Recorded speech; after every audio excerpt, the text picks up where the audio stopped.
Oh, good day to you.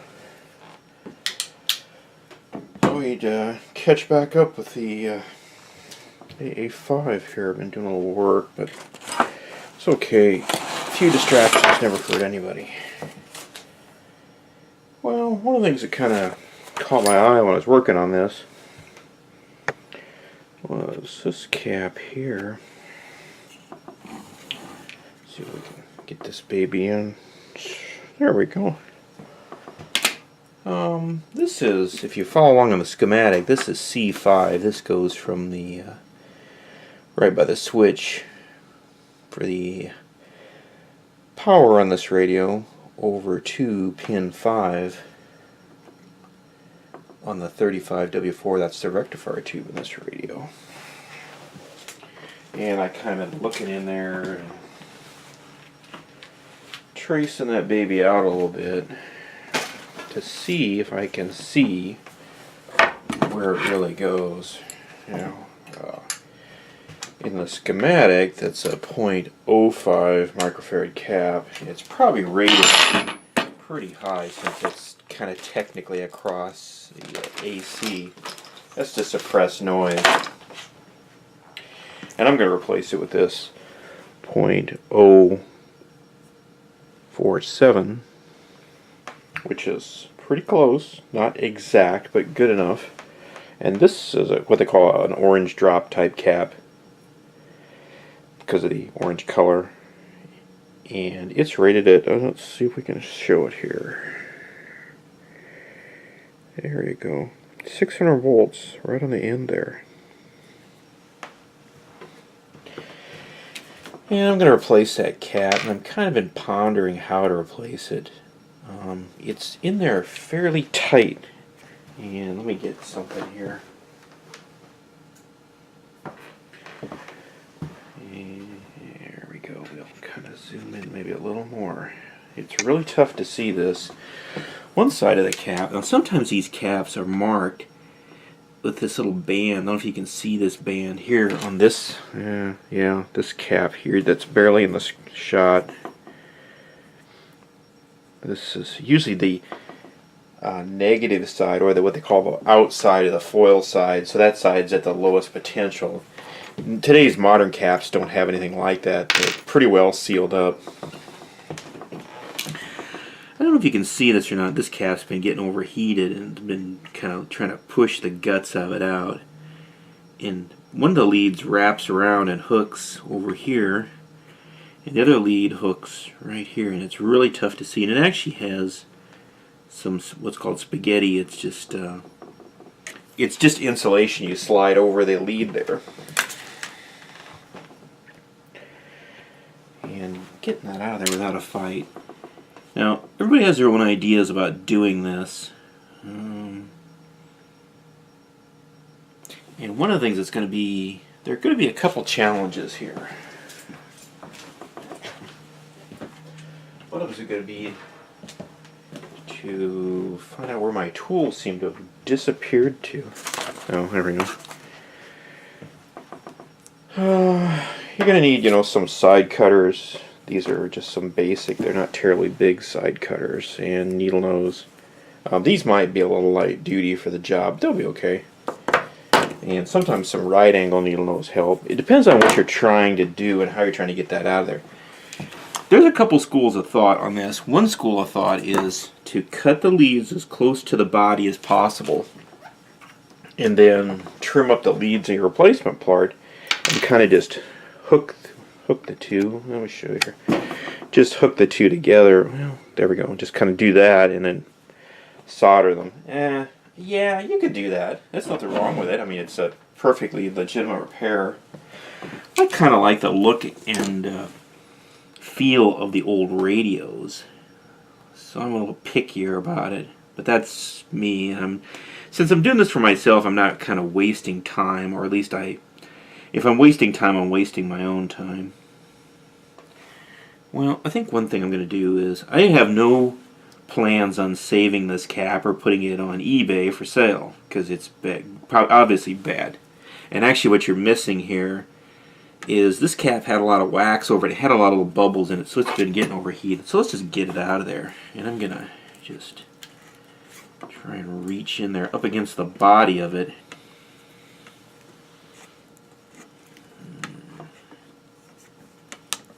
There we go.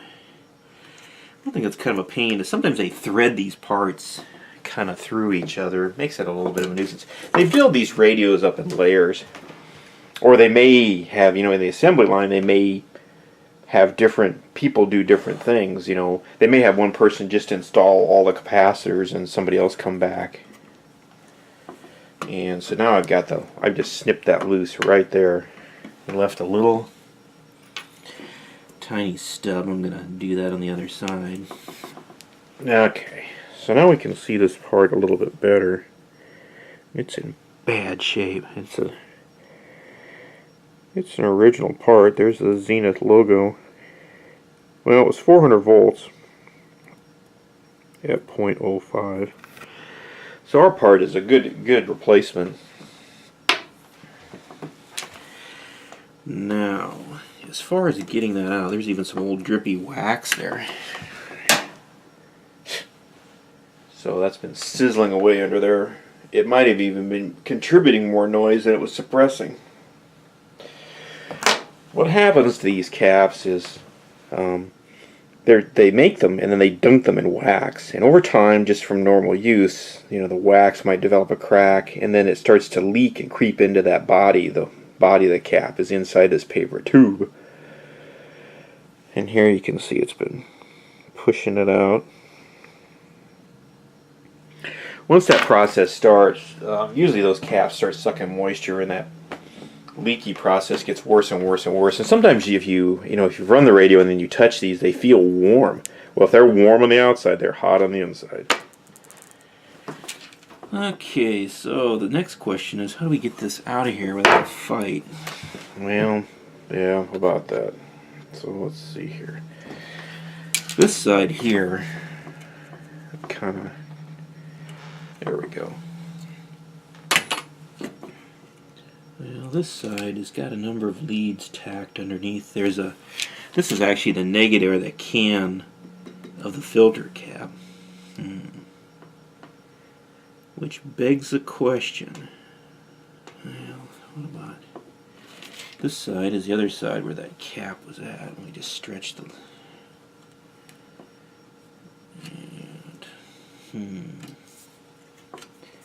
Well, I personally don't like clipping those off and leaving them floating around in there, and I don't like that hooking the two leads together repair, personally. So what I usually do is I try and get those leads completely out of there by unsoldering them. Now, that being said, that's sometimes easier said than done. These little tabs here,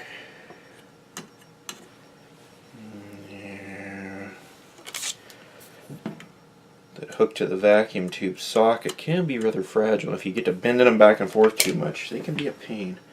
Most of the time, they run these wires through these eyelets and crimp them over and sometimes completely close them. You know, they want a good mechanical connection.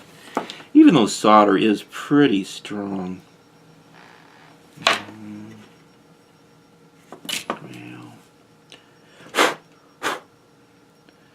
going to see if I can unsolder this lead without a fight. Now, that may be easier said than done. Again, it depends on what your goal is here. It's like my soldering tip is kind of taking a beating here. This is that actual Weller soldering gun. Actually, this is probably a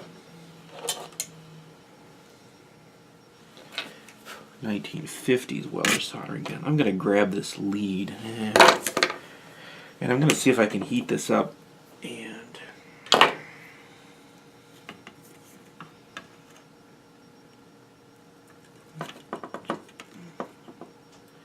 see if I can kind of unhook this. Yeah, there we go. Now we're getting somewhere. Okay, there's the spaghetti.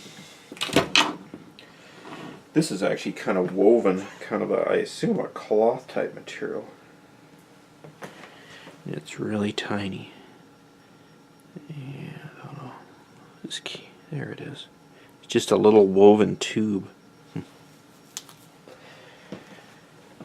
And I might slide it back in there. It doesn't appear to be damaged really horribly. Well, I've kind of got that wire. So what I've got now is I've got that wire and it's kind of got a twist to it. I'm going to attempt to untwist it. Now if this all seems very fiddly, it probably is.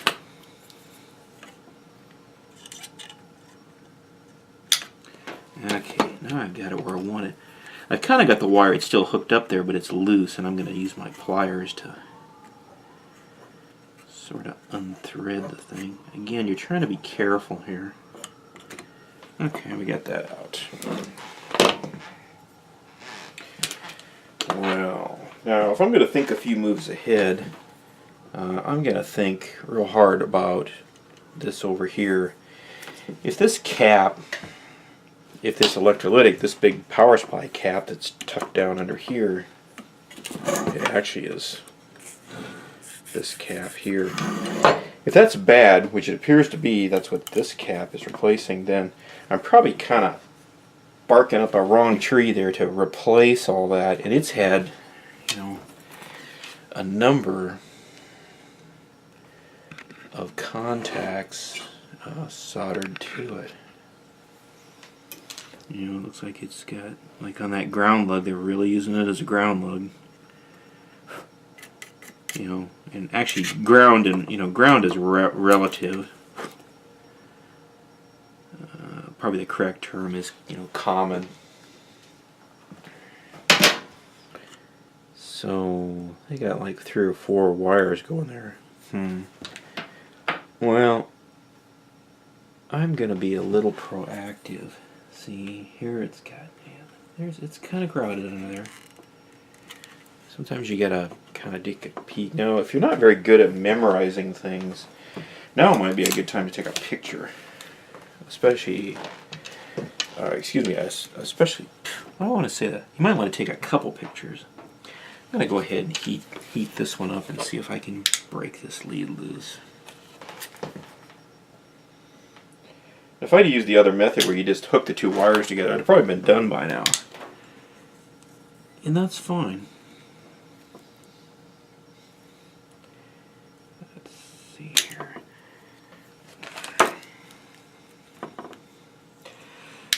Sometimes when they put multiple wires under these points, things can get complicated in a big way. What I usually do is I heat them and wiggle them to see if I can figure out how they're hooked together. Usually they're through the hole and they're looped, and they maybe even kind of doubled over on themselves. And if you wiggle them, you can kind of figure out what's going on. Then I usually try and spread the leads apart. And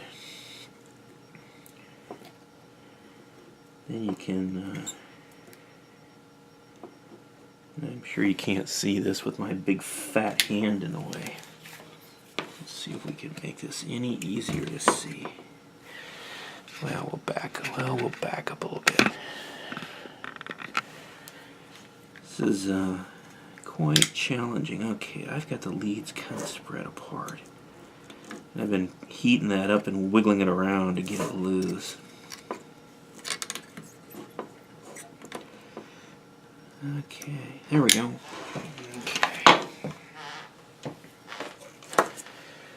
Okay.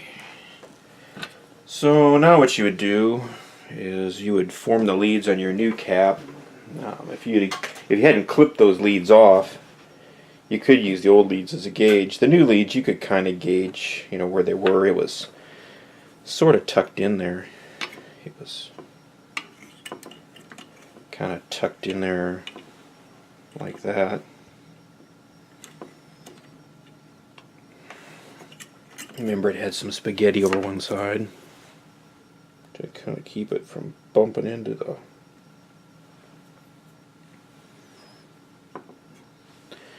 That spaghetti was actually kind of folded up.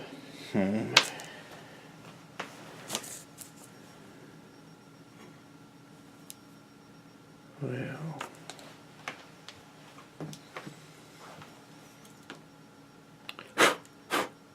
That's pretty crowded in there.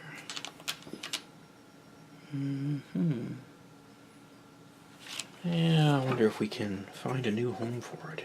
Yeah. It is a pretty easy way to do that, it's just it's really tight. The bad thing too is this lead, this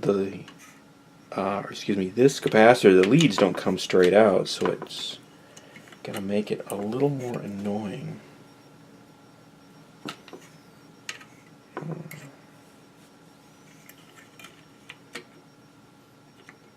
There's nothing to stop me from bending the lead, up over the body of the thing, folding it back, other than it doesn't look really great.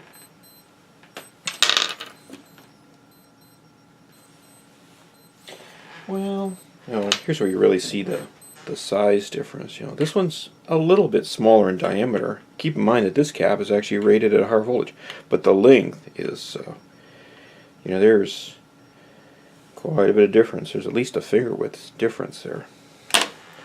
So I've gained a little room.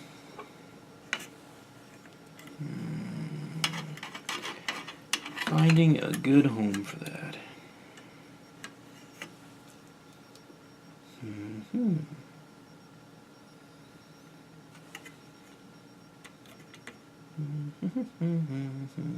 Well, I don't think there is one.